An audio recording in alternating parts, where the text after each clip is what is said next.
नमस्ते बच्चों, आप सबका स्वागत है आपकी अपनी कक्षा में। गणित की आज की कक्षा में हम पढ़ रहे थे आपका अध्याय सांख्यिकी। आज पढ़ेंगे दंड आलेख। पिछली कक्षाओं में आपने पढ़ा कि आंकड़ों का प्रस्तुतिकरण कैसे करते हैं। आज हम इन्हीं आंकड़ों को दंड आलेख द्वारा प्रदर्शित करेंगे।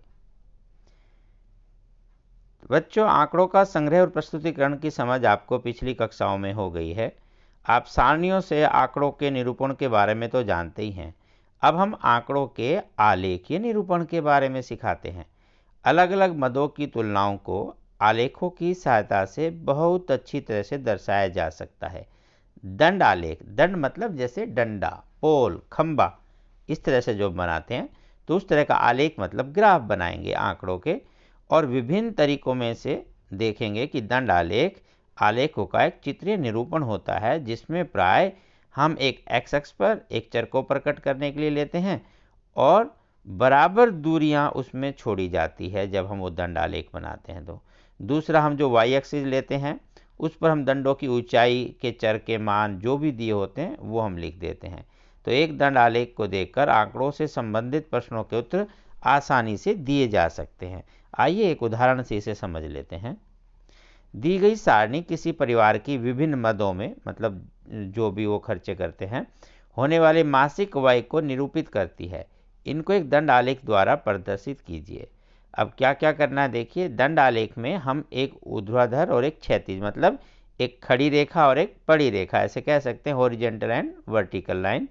तो परस्पर दो लंब रेखाएं हम खींचेंगे। तो किस तरह से करते हैं एक बार देखिए। मकान का किराया दिया हुआ 3000, 3400, भोजन में, शिक्षा में खर्च 800, बिजली में खर्च 400, परिवहन में 600 और विविध अन्य खर्चे जो भी हैं वो 1200 रुपये, ये रुपये में हैं।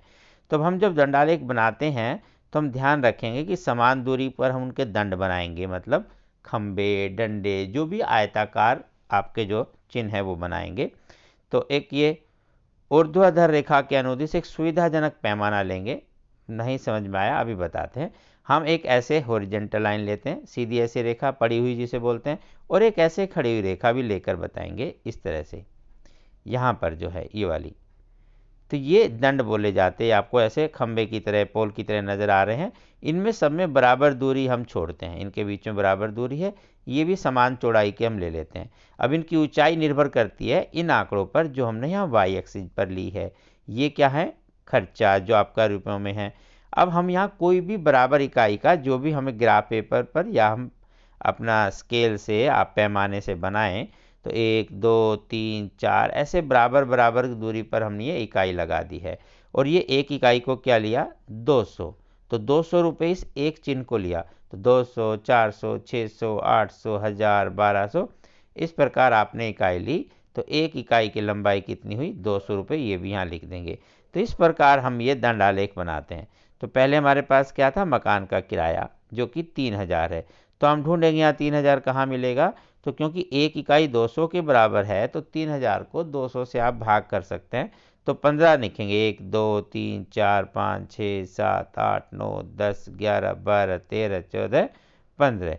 तो ये मिल गया 3000।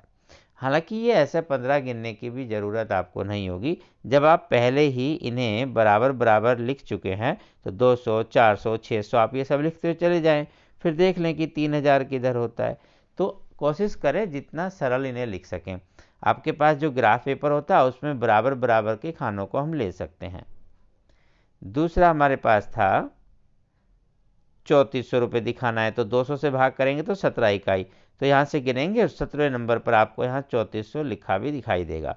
तो हम उसे आसानी से कर सकते हैं। आप चाहे ऐसे बार बार भाग ना भी करना पड़े, बस यहाँ आप ध्यान से लिख दें कि आपने ये बराबर बराबर दूरी पर मान लिख दी हैं। कभी कभी मान ऐसा भी हो सकता है कि पूरा पूरा बराबर नहीं पड़ता, पर जितना संभव हो सके हम ऐसा लेंगे जिससे हम उन मान को आसानी से लिख सकें। जैसे आगे है 800, यहाँ भी आराम से आपने लिखा। तो 200, 400, 600, 800। तो 800 की यहाँ सीध में ये आप ऐसा दंड आलेख बनाएंगे, मतलब इसकी समान ऊंचाई का एक लाइन इधर, एक लाइन इधर। तो ये पूरा ऐसे आयताकार चिन्ह, ये भी आयताकार है, ये भी आयताकार है, इस तरह से इसी दूरी पर बनाएंगे। तो ये 800, फिर ये भी 800 और इसको ऐसे मिला देंगे तो एक आयत बन जाती है। बिजली पर आपके 400 तो और छोटा हो गया। फिर परिवहन 600, यहाँ 600 की सीध में दिखाई देने के लिए थोड़ा बड़ा करना पड़ेगा, बहुत छोटे छोटे अंक हैं। तो 600 इसके बिल्कुल डायरेक्शन में जो जाएगा तो ये आयताकार जो बनेगा ये दंडालेख 600 को प्रदर्शित करता है। इस प्रकार आप सभी को आराम से दर्शा सकते हैं। अब यहाँ से हम देख सकते हैं कि भोजन पर सबसे अधिक और बिजली पर सबसे कम खर्च किया गया है। सबसे ऊंचा जो दंडालेख है ये किसका है? ये भोजन का था। यहाँ लिखा भी है नीचे, मकान का किराया, भोजन, शिक्षा, बिजली, और बिजली पर सबसे कम। तो इस प्रकार हम आंकड़ों के बारे में पढ़ सकते हैं। आइए अब आपके पास प्रयास कीजिए स्वयं। राज्य के विधानसभा के चुनाव में विभिन्न राजनीतिक पार्टियों द्वारा जीती गई सीटों के परिणाम दिए गए हैं। पार्टी ए, बी, सी, डी, ई, एफ, बिना नाम के कोई भी। और सीटें उन्होंने कितनी ली? इन्होंने 75, 55, 37, 29, 10। अब यहाँ संख्या बड़ी अलग अलग है। तो यदि आप खाने में एक को ही एक के समान मानेंगे तो 75 बहुत ऊंचा मिल जाएगा। ग्राफ में इतनी जगह हो सकता है आपको ना मिले। हाँ, पर ग्राफ पेपर में जो बहुत छोटे छोटे खाने होते हैं उसके बाद एक पूरा ब्लॉक बना होता है।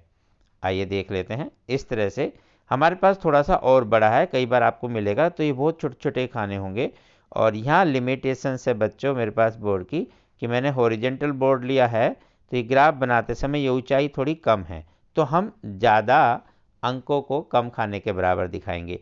आप एक को एक के बराबर भी दिखा सकते हैं। अब मैं यहाँ अगर एक को एक लूँगा तो मुझे 75 गिनने के लिए तो बहुत ऊंचा जाना पड़ेगा, इससे बाहर निकल जाएगा। तो एक को 10 लूँगा तो बहुत छोटा खत्म हो जाएगा। तो मैं इस एक, आपका जो एक ब्लॉक्स दिखाई दे रहा है, इसको मैं 2, 3 या 4 ऐसा कुछ ले लेता हूँ ताकि मैं ज़्यादा से ज़्यादा जो 75 है वो पूरा दिखा सकूँ। ठीक है, आइए तो हमें क्या लेना है? 75, 55, 37, 29, 10 और 37। तो कम से कम 10 भी आना चाहिए। तो आइए यहाँ पर हम लेना शुरू करते हैं। ये एक रेखा ऐसे और एक ऐसे। ठीक है, ये दो रेखाएं ली, एक एक्स एक्सिस की तरफ जैसे आप निर्देशांक ज्योमेट्री में करते हैं, एक वाई एक्सिस की तरफ। इधर हम राजनीतिक पार्टी यानी कि पॉलिटिकल पार्टी के बारे में लिखेंगे, उधर जीती गई सीटों के बारे में लिख देते हैं।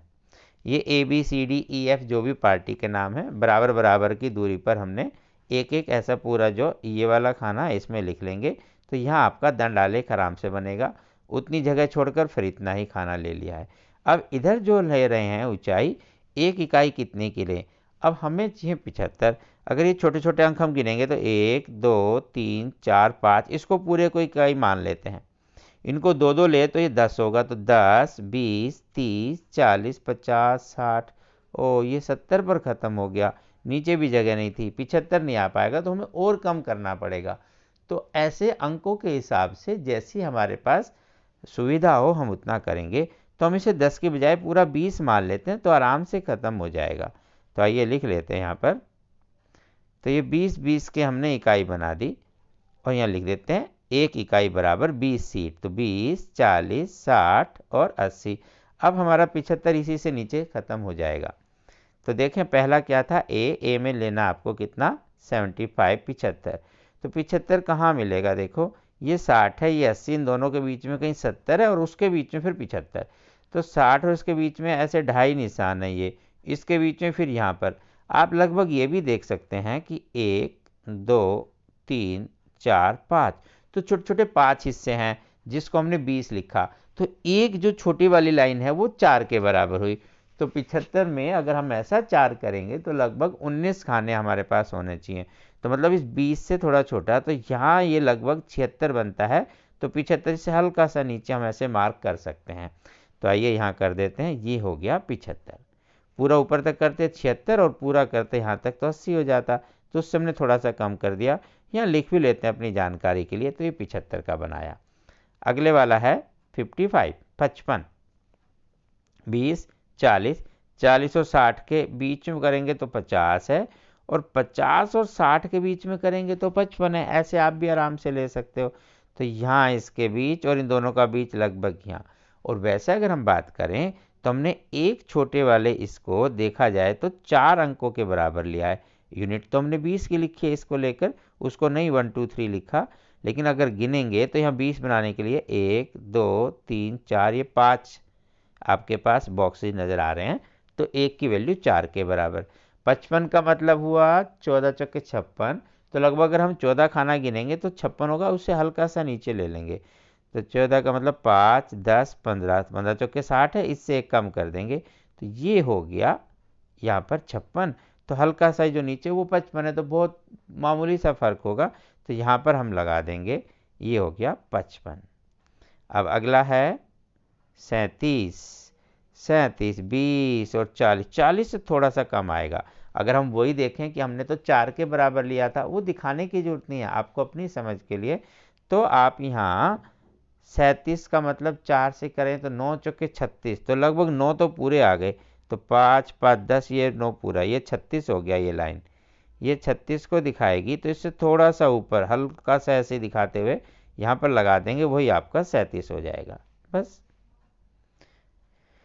नेक्स्ट है 29 और फिर 10 और फिर से 37। तो 29 के लिए अब आप याद हो कि 4, 7, 28, थोड़ा सा ज़्यादा, तो 5, 6, 7, इससे थोड़ा सा ऊपर कर देंगे हल्का सा, क्योंकि ये 28 है, उससे आगे सीधा तो 32 हो जाएगा, तो जस्ट 28 के पास ही मिलेगा, ये हो गया 29। देन 10, ये इसका आधा, ये 2 खाने तो 2.5 वाला, मतलब ये 2 और 3 के बीच में, यहाँ जाके आपको मिलेगा 10। बस। और अब दोबारा फिर से 37, जो आप पहले ही कर चुके हैं, तो यहाँ 37 आराम से लिख देंगे।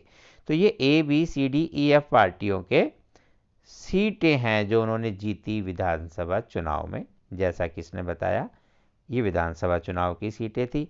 अब क्या निष्कर्ष निकाल सकते हैं, देखें।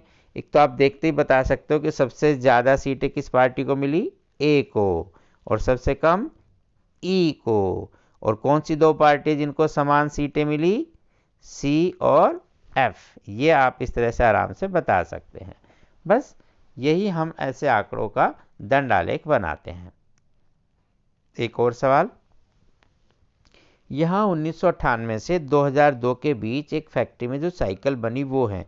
अब या तो ये जानबूझ के आपको आसान दिया कि आपको बनाना आ गया तो सेम कर लें, या ये गलती से लिखा गया कि इतनी कम साइकिलें किसी साल में बनी, तो लगता है आंकड़े कहीं गलती से सेम छप गए हैं। पर चलिए कोई बात नहीं, जो है हम उसी से कर लेते हैं।